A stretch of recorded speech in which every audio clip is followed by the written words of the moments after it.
Start. MTC. Day 24, Number 1.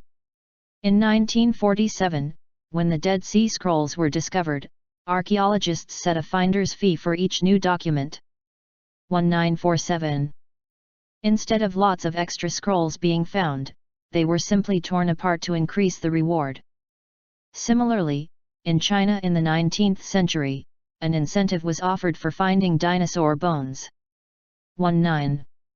Farmers located a few on their land, broke them into pieces, and made a lot of money. Modern incentives are no better. Company boards promise bonuses for achieved targets. And what happens? Managers invest more energy in trying to lower the targets than in growing the business. People respond to incentives by doing what is in their best interests. What is noteworthy is, first, how quickly and radically people's behavior changes when incentives come into play, and second, the fact that people respond to the incentives themselves, and not the higher intentions behind them. MTC. Good job. Let's start. MTC. Day 24, Number 2. One of the most curious paintings of the Renaissance is a careful depiction of a weedy patch of ground by Albrecht Dürer. Albrecht Dürer. Dürer extracts design and harmony from an apparently random collection of weeds and grasses that we would normally not think twice to look at. Dürer. By taking such an ordinary thing, he is able to convey his artistry in a pure form. In a similar way, scientists often choose to study humble subjects when trying to understand the essence of a problem. Studying relatively simple systems avoids unnecessary complications, and can allow deeper insights to be obtained.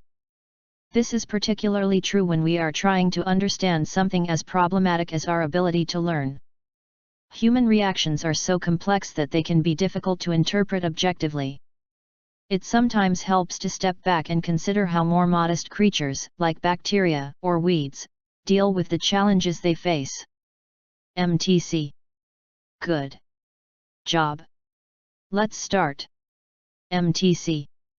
Day 24, Number 3. Favorite websites sometimes greet users like old friends. Online bookstores welcome their customers by name and suggest new books they might like to read. Real estate sites tell their visitors about new properties that have come on the market. These tricks are made possible by cookies, small files that an internet server stores inside individuals' web browsers so it can remember them. Cookie. Therefore, cookies can greatly benefit individuals. Cookie. For example, cookies save users the chore of having to enter names and addresses into e-commerce websites every time they make a purchase.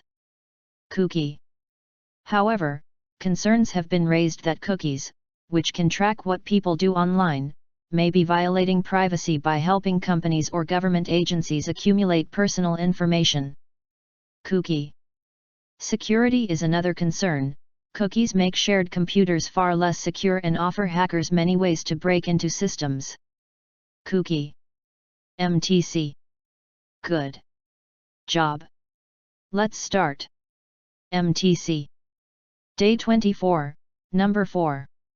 Dworkin suggests a classic argument for a certain kind of equality of opportunity. Dworkin.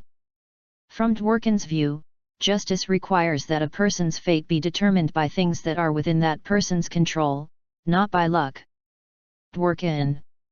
If differences in well-being are determined by circumstances lying outside of an individual's control, they are unjust. According to this argument, inequality of well-being that is driven by differences in individual choices or tastes is acceptable. But we should seek to eliminate inequality of well-being that is driven by factors that are not an individual's responsibility and which prevent an individual from achieving what he or she values. We do so by ensuring equality of opportunity or equality of access to fundamental resources. MTC. Good job. Let's start. MTC. Day 24, Number 5-6. A new study published in Science reveals that people generally approve of driverless, or autonomous, cars programmed to sacrifice their passengers in order to save pedestrians, but these same people are not enthusiastic about riding in such autonomous vehicles, AVs, themselves. Science, AV. In 6 online surveys of U.S. residents conducted in 2015, researchers asked participants how they would want their AVs to behave. 20156, AV. The scenarios involved in the surveys varied in the number of pedestrian and passenger lives that could be saved, among other factors. For example, participants were asked whether it would be more moral for AVs to sacrifice 1 passenger rather than kill 10 pedestrians. AV10. Survey participants said that AVs should be programmed to be utilitarian and to minimize harm to pedestrians, a position that would put the safety of those outside the vehicle ahead of the driver and passengers' safety. AV. The same respondents, however, said they prefer to buy cars that protect them and their passengers, especially if family members are involved. This suggests that if both self-protective and utilitarian AVs were allowed on the market, few people would be willing to ride in the latter even though they would prefer others to do so. AV. The inconsistency, which illustrates an ethical tension between the good of the individual and that of the public, persisted across a wide range of survey scenarios analyzed. Day 25. MTC. Good job.